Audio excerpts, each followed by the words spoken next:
All right, welcome to another episode of your weekend preview.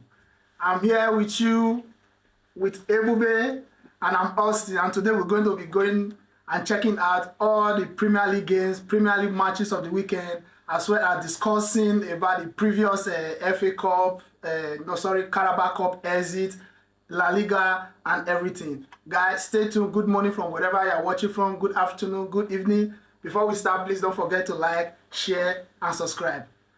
My bosom brother. The last time we talked, we had a discussion about Chelsea and Manchester United.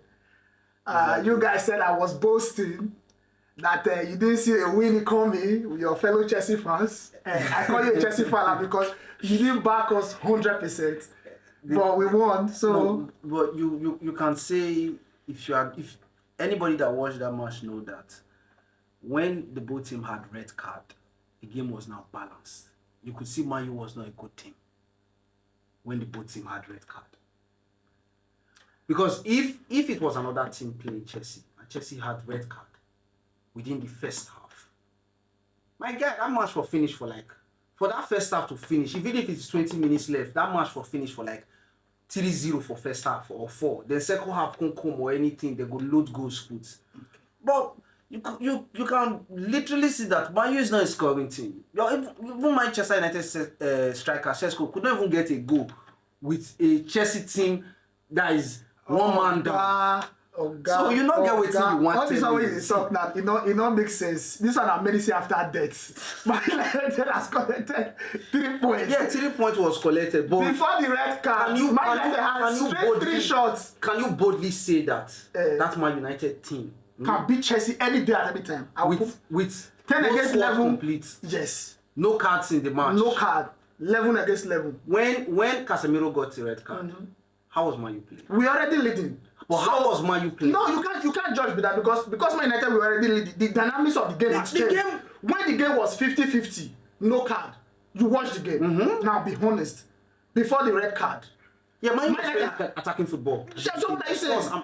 But when the game became 10-10, Man United is already leading 2 goals. So every suggestion suggests that Man United will sit back, maintain a 2-goal lead. Now for a team that has played 5 matches and Sesko is even struggling. Anyway, we don't want to go too much into that. Man United have collected 3 points, so we are praying to collect another 3 points today. This weekend, Manchester United is playing Brentford. Yes. So you know, say Man United the type of team will be say as they don't win that one, so as they don't win that one, so United is a team that after winning that match, they will end up losing to Brentford. I know that's you guys' prayer. It's not. Man U has never won 5. Man U has not won 3 matches in a row. I'm telling you here right now, Man United is winning this game with Brentford. Brentford and is against Sunderland next week. Man United will win. Brentford is at 3 home. games at home. Brentford has already won only 1 game this season. Okay. With 3 losses and 1 draw. Okay. They are playing at home.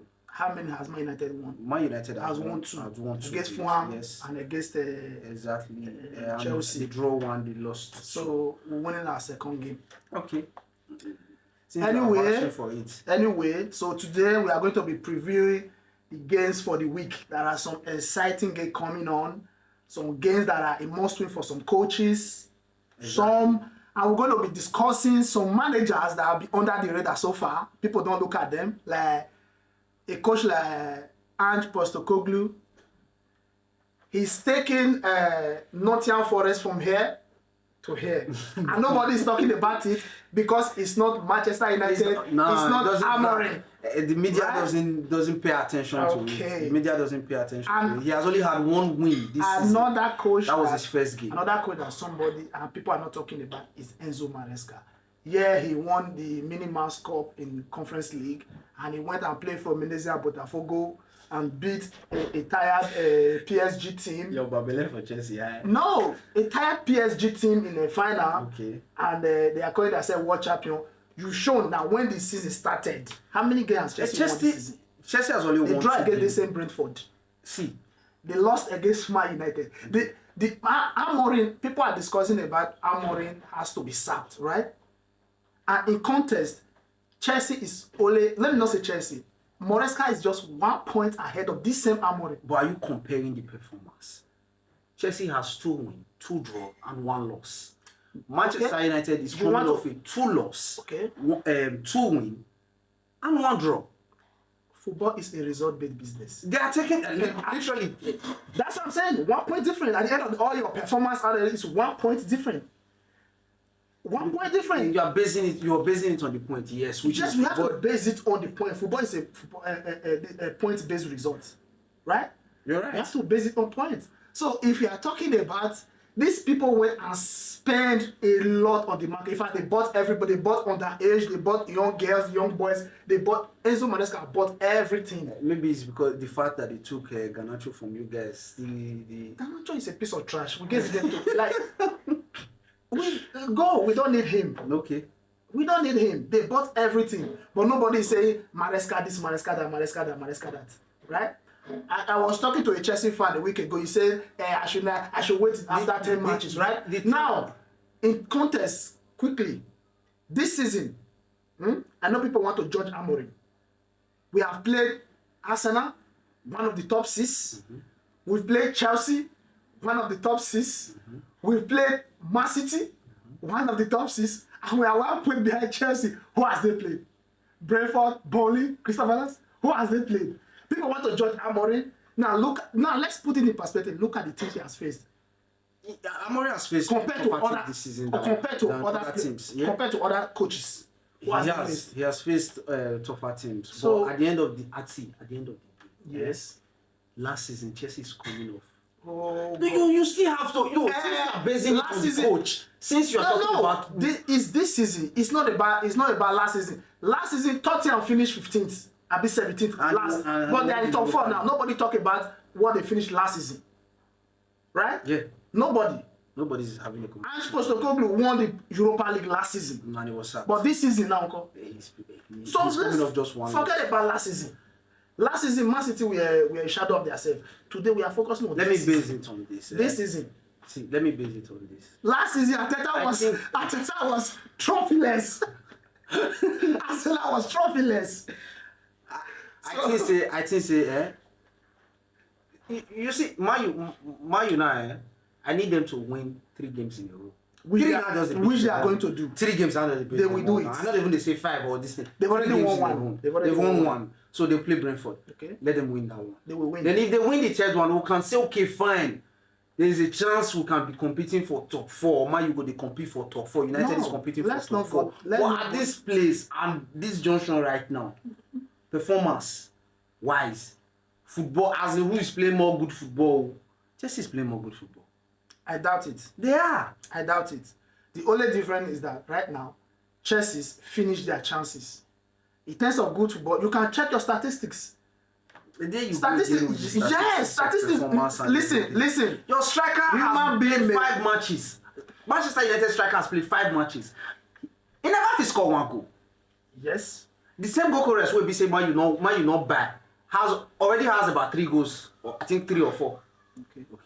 This season. So midfield already problem for now. Now still even the struggle self. So you can't compare yourself with Chelsea this season. My problem is you are not playing any European competition. Okay. That's not even an excuse. That's not an excuse. And the only cups where they will be so are supposed when they compete now don't come off for one. Man, you don't come off for one. Okay. So which means you people have only 2 competitions to contend. So what is your point right now? My point is that you people are supposed to be in form because you guys are playing lesser match than other teams. Okay. I'm not disputing that. That's the fact. Man United is playing lesser match. What I want the people to know is that when you are concentrating, concentrating on Amorim, not doing this, not doing that, then look at other things. Why are other things going unnoticed when they are basically at the same level? The same Arteta and Maresca you are comparing Amorim with, they are playing more matches. They are still in enough competition. So, but that one aside. Okay, wait. They have only played 1 match more than Man United this season, which is the Champions League. Because when Man United was playing that EFL Cup, they didn't play. Did they? No, I'm not. Because they were not at the level. No. Right? Mm-hmm. So at the end of the day, it's almost at this level right now. I know in future they will play more matches because Man United have many. Yeah. But as of now, me and you are talking right now, as of right now, as me and you they gist now, guy. they never play more matches. Most years. So see, I just dey wait for tomorrow performance for Manchester United because you know say draft. Me, listen, I know performance is good, but as of right now, for me, I don't know about that Man United fan, but for me right now, I'm more focused on the results. I don't care how we win. I don't care the performance. See, in fact, I even need that win that at the end of the game, people go, oh, Joro, if not for referee, not for no win, I need it. Okay, you know some Chelsea fan that say Mourinho performance will be say take the 3 points out of the we match. need It doesn't point. matter how you win. Let me tell you, just take the 3 points out of the match. Points build confidence. Exactly, I know, I understand. Points build confidence. So we need those points to build confidence before going to international break. Okay. So we need those points.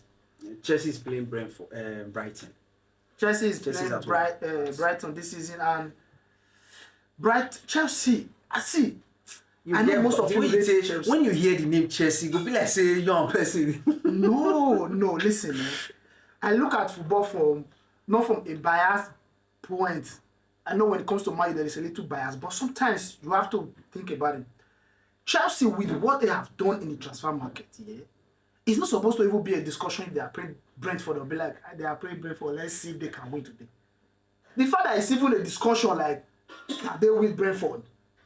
That's to show you that Chelsea are nowhere near Brighton. what they think they are playing Brighton. Brighton, sorry. Brighton, not Brentford. Yes, they are playing Brighton. I know they've collected most of all their good players. Yeah. And yet, if I'm being honest, I don't see Chelsea winning that game. Okay. I don't see Chelsea winning that game. The match that I feel will be interesting is Crystal Palace. Crystal Palace hasn't lost any match this season. They've played 5 matches, they've won 2, and they left with like 3 draws. And Liverpool in all the whole competition, they haven't lost any match. They are 5 wins this season, and I think the EPL match they got a red card. I felt that red card was unnecessary from the players' end because you cannot tell me after scoring a goal with a team from the lower division and you take off your shirt forgetting that you already have a yellow card, like as in, which means say you not did the game, your head was not in the game, you forget say you get yellow card. If to say you do it with teams like Real Madrid, if you have done it with teams like Real Madrid, say you score goal, like you can't push it, I go understand. You do it with team where we say they are una weekly budget, maybe their yearly budget. You push it through away. It was even the defender that they remind and say, guy, if I get yellow. If they try to wear him back again by that boy, fucked up. Yeah, you to say, and the interesting part of it is that no media actually is talking about it. If it was Bruno that had done that against Gracie Town, he got push it after that win. I know if the Man United player do that thing now, that would be it go be news for like 1 week. Front page headline. So, but I'm not going to blame Ekitike. One, because now his first season for Premier League, probably if they use the eye of Frankfurt, the level of Frankfurt. You never know, Liverpool are a bigger team than in fact half of the Bundesliga. Imagine a player under Mourinho Ferguson forgetting their self in the field, already having a yellow card, scoring a goal with team. You score goal against team where we say they lower division. You they push it. If you come back from that red card, then you feel not play for like 3 matches. But you know, modern day football has changed. Modern day football has changed. So modern day football has changed. You're not going to see too blame them because, at least for me, I'm even happy. Why I'm happy? I want to see what Isak will do. This is the chance to start. This is the chance. This is the chance to start. So let me see. Maybe God works in the wonder. Yeah, you never can tell. And he will come back and not get his spot back. Maybe. So he will learn. It's a good lesson for both of them. Yeah, both of them. So they are fighting for one position. Now good thing. But against Crystal Palace, don't forget that Crystal Palace won the they won the FA Cup. FA Cup. Was it not against them Liverpool? Was it? I think that was against Liverpool.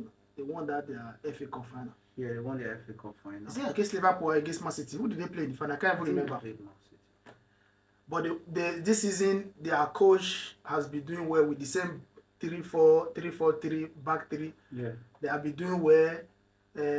Liverpool wanted to buy Gueye, the defender, which the deal later collapsed at the end of the transfer. So we don't know how the reception is going to be because the game is going to be at Crystal Palace. So we don't know how Crystal Palace fans are going to react to that. So the game is going to be a tough game. And I think Liverpool will be lucky as usual because to me, they've not been performing excellently.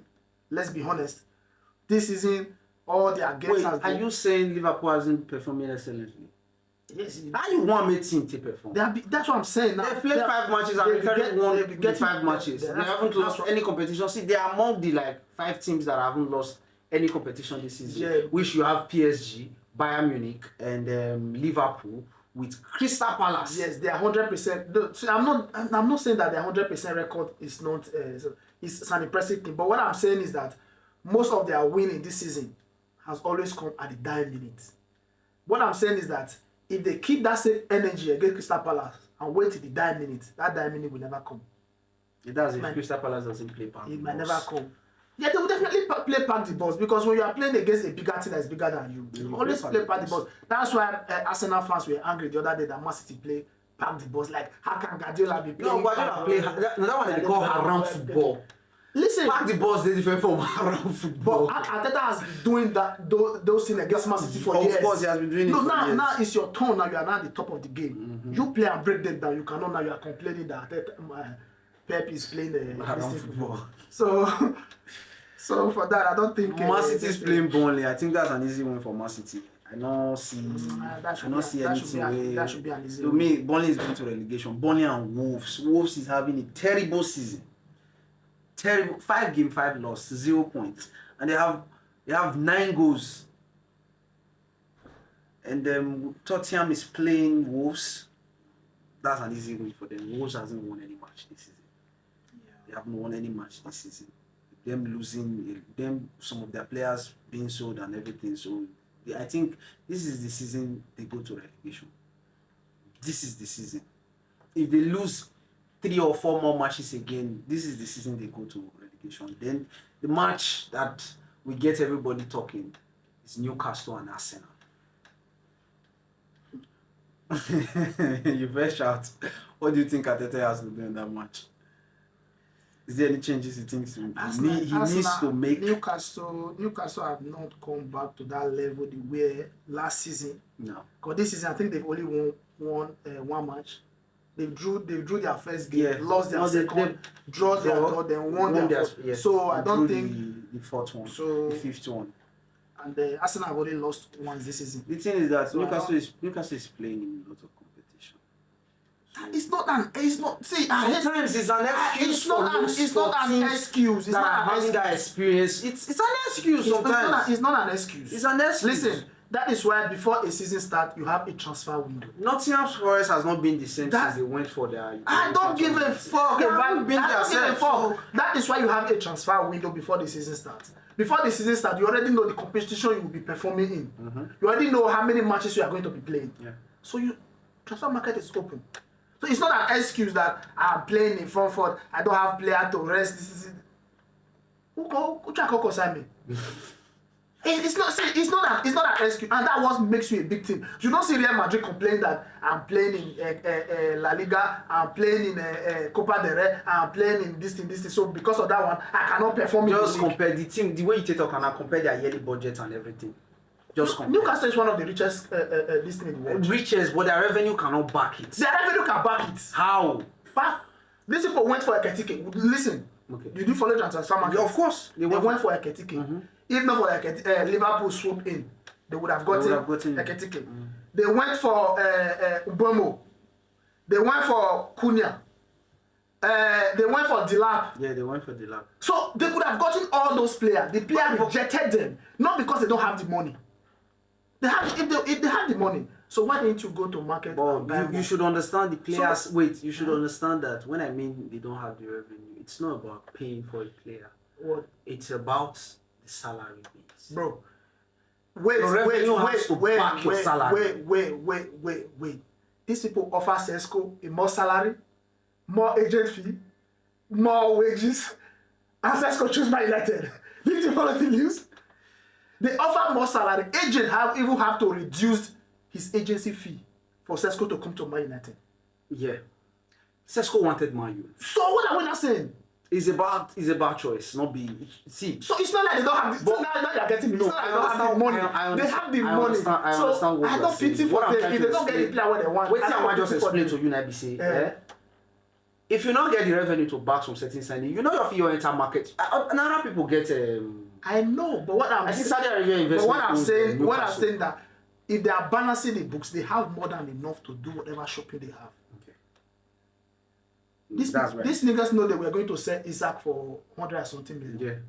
The money is not the problem. The money was not the problem. Money was not the problem. But I feel that the salary base cut was the problem for them because they're not. It's not the salary. At the end of the day, it's still if it's about the salary, Sesko will go there. Sesko will go there.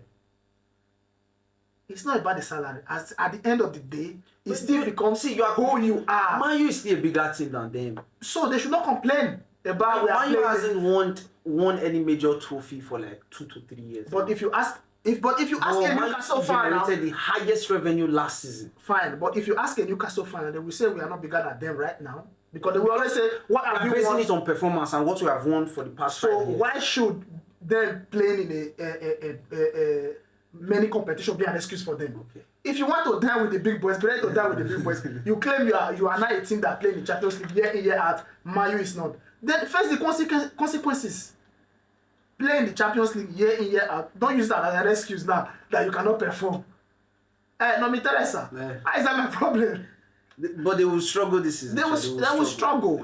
How many players will leave at the end of January? And Everton is going to be an easy win for West Ham. Because West Ham, those people now, Everton on that team this season. Under Amorim, they are really coming. They have only one win. West Ham has only one win this season.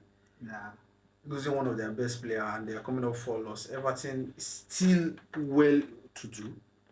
They have won 2, drew 1, then lost 2 games. So they still have 7 points at the back of their at the table. They're even higher than Manchester United. Yeah. So Man City has a team I want us to really talk about that people are not talking about. I know the mainstream media, because they want to get clicks, they want to get clickbait, they want to get whatever, always focus on Man United, right? Now let's reverse the case. If Amorim was in Aston Villa and Unai Emery was in Man United right now, how would the conversation be? Emery has not won a single game this season. No. In Aston Villa. No. Did you see TalkSport talking about it? Sky Sport talking about it? Nobody's talking. Aston Villa is Aston Villa. Let me just put it like that. Aston Villa, whatever they call themselves, they were in Europe last year. Yes, they were. Right? They are still in Europe this year. Right? But nobody's talking about them.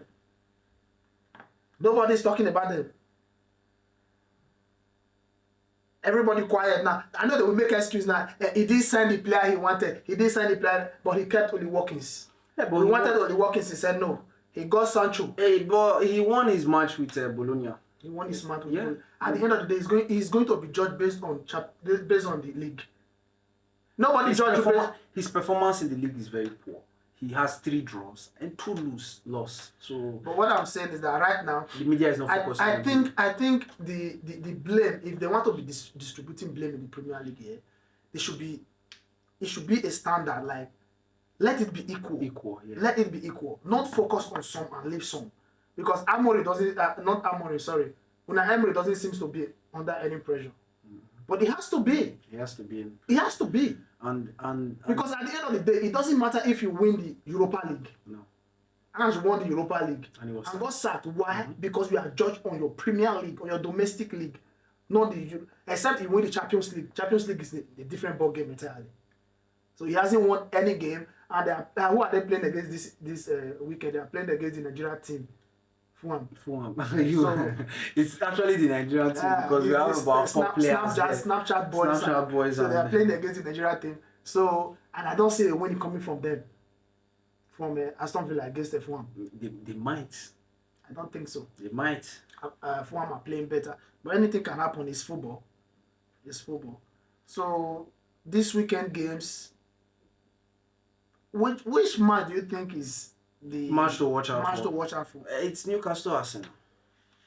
That should be match of the week this week. That should be match of the week. What's your prediction for this week? Newcastle United against the Arsenal. Yeah. Arsenal is beating them. Match predictions, score prediction. Score prediction. To me, I feel it's going to end like 3-1 or let me say 1-3. 1 goal to Newcastle and 3 goals to Arsenal. I think it's going to be a 2-2 draw. Nah, it's not happening. Well, anyway, that's your own prediction. So We'll see, guys. What do you think is going to happen in that game? Write your prediction, score prediction at the comment section. And that's it. Let's see. For the Premier League features this weekend. You know, say when weekend they come, now body to the suit us will be men because at least we're gonna see 1 or 2 things they come up for us. They go be a parlor, go relax, go watch, or go for viewing center and go watch ball. So you know they had us to do that one, and that's it for the Premier League features. Like, follow, and subscribe to our YouTube channel. Guys, 90 minutes subscribe. banter on TikTok. 90 minutes banter on Facebook. A minutes banter, and on Instagram 90 minutes banter. We'll see you on the next one. And if you have anything that you want us to discuss about, please write it on the comment section.